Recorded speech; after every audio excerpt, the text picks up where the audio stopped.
Hello everyone, Denise Carpenter from ReikiAssociates.com here, and we're going to continue on with our playlist exploring the Usui Reiki principles. So far we've discussed number one, just for today, do not anger, and I'm going to just add that piece about translation.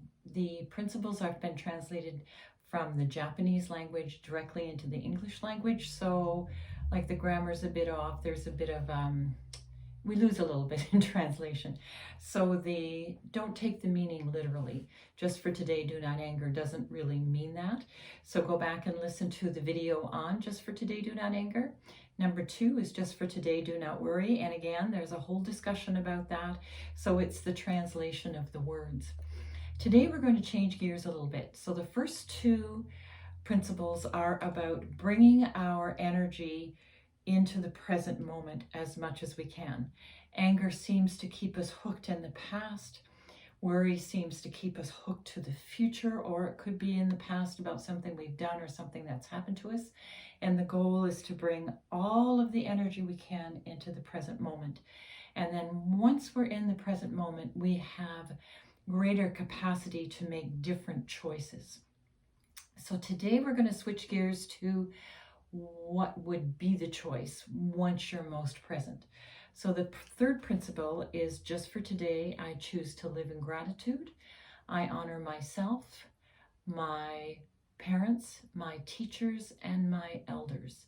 So that's quite a shift from bringing our energy present. So today we're going to talk about being, just being. And then the question is being what? So now we've got our energy here. 100% of our energy is in the present moment. What do we want to do with it?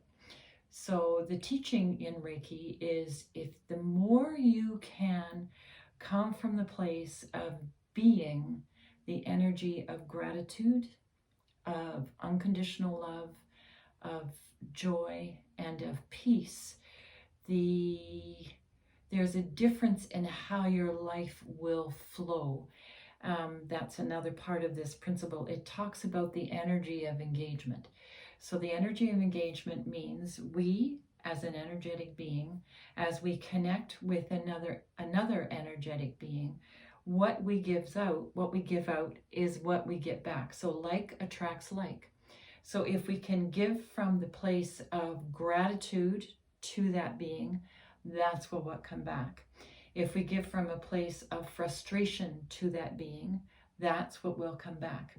So just for today, I will live in gratitude actually talks about how can I be so present in the moment that regardless of what's coming into my energy field, I can bring it, I usually say come up to the heart chakra and come back from there. Just be grateful for the experience. So that just for today, I will live in gratitude leads to the energy of engagement. What you give out is what you get back, or like attracts like. And then we can change our part of that, of what we give back. And then that kind of dovetails into the next part of that, which is about the world of mirroring. So in this tradition, it talks about everything that happens outside of our energy field actually reflects a part of us that we haven't explored yet. And that can be really difficult to hear when we look at all the things that happen outside of us. So just start with something small.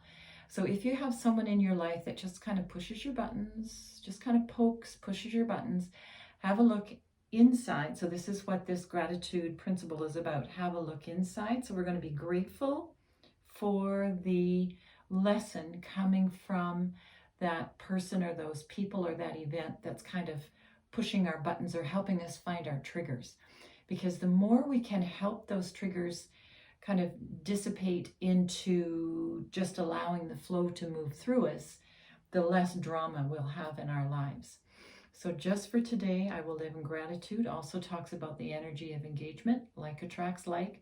And the more we can come from the heart chakra, even regardless of what's coming our way, the smoother life will be. And the mirroring thought. So just a thought. So just play with that. See how that works for you. That's a lifelong exploration, those two. And then the second part of it is just for today, I will honor myself, my parents, my teachers, and my elders. And this is the principle that actually drew me into Reiki in the first place. So in 2021, and as we're in this age of Aquarius, the teaching is about self-care. How do we move to authentic self-care? And we're not talking about selfishness. We're talking about truly honoring ourselves. So if we're tired, we rest. If we're hungry, we eat.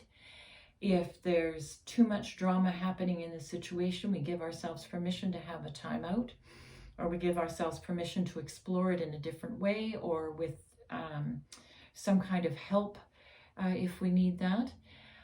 So that's honoring self. The second part is honoring our parents. So if you've had parents that have been more difficult, just start there. Just be grateful that they gave you life, and everybody's life has trauma. That's what this Earth School is all about. It's to help us learn the energy of compassion, learn how to be the energy of compassion. So even if we don't particularly like people in our life, we can still have compassion for them. We honor our elders. They are the ones that bring these traditions to us and help us grow and evolve as humans and really come into the best version of ourselves. And finally, this is the part that drew me in. Everyone outside, and this speaks to the mirroring aspect of it, is our teacher. So years ago, I was in this relationship with someone where we were always just butting heads. It was just ridiculous. And like the sun is shining and one would take one side of it and the other would take the other side, and we'd end up butting heads. And it was not good. And it was not good for a lot of people in our lives. And we had this situation come up, and I'm on the phone one day with my friend, and I'm so angry because the situation is here and blah, blah, blah, blah, blah. And she said to me, well, I just took my level 1 Reiki course, and they say, the Reiki energy says, if you apply these principles to day-to-day activities, sometimes they can help you shift it.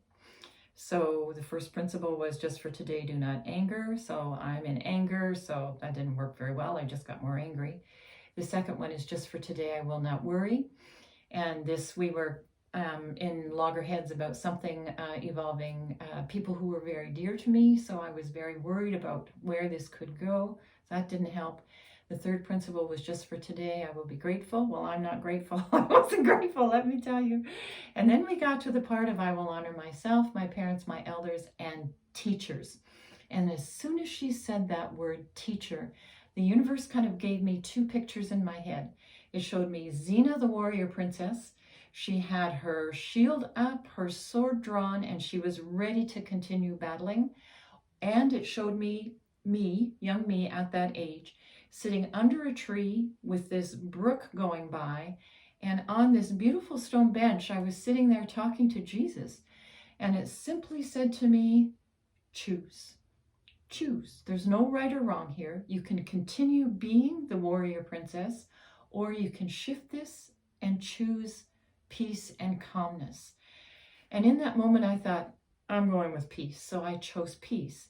And I could feel this thing happening within my body. And to this day, I can't explain it. It was like our liver is where we store the energy of anger. And it was like a switch flipped right here. And it went, chuk, chuk, and I wasn't angry anymore. And it was just profound and almost unbelievable at the same time. But I wasn't angry anymore. So my friend, bless her, stayed on the phone with me for another, I think we were on there for like another half an hour. We came up with 3 possible solutions to this dilemma. I went to that person with these 3 solutions. They agreed to one of them, and our relationship changed. We never went back to this loggerhead. Now, I'm not saying we ever became best of friends, but we certainly landed in a place where we could make decisions that were more beneficial to all those connected to us. So this principle is profound, and I would urge you to play with it. Meditate with it. What does the energy of gratitude look like? What does it look like to honor yourself? What does it look like to honor those people that are your ancestors? What does it look like to honor people who are your triggers in your life? And who are your teachers? Who are your teachers, and what does it look like to bring gratitude to those teachers? and how can we become the best version of who we are. And that's totally up to you what that best version looks like. Don't let anyone else make those decisions for you. So now we're moving into the realm of truly choosing who we are, how we want to be, how we want to play on this earth while we're here. So lots of food for thought. Thank you for joining me. Next week we're on to the fourth principle, and I will see you then. Namaste.